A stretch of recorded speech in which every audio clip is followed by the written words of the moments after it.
Guys, let's make shrimp tacos. We'll start by grilling some veggies.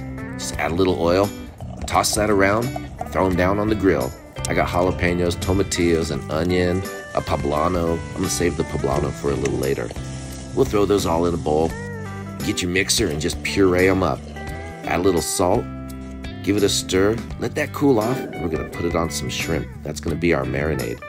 Throw those in the fridge for a little while and we'll make some broccoli slaw. I'm gonna use the stems, shred it up, add some cabbage and carrot, just mix that up, go in with some salt, pepper, cumin, oregano, little sugar, lime. We're gonna add a little crema too.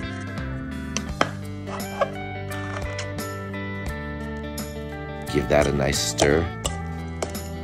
Let's make some fresh salsa. Onion, tomato, jalapeno, that poblano, little avocado and cilantro, salt and lime, that's it.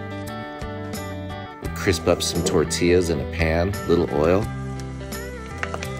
It'll be time to cook off those shrimp.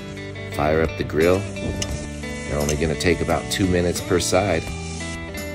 Quick char, we're ready. Let's build a taco. Tortilla down. Go with the shrimp, a little of that sauce, broccoli slaw, the fresh salsa, a little queso. Look at that, that's it. Just get in there and enjoy, man. What a treat. Cheers, everyone.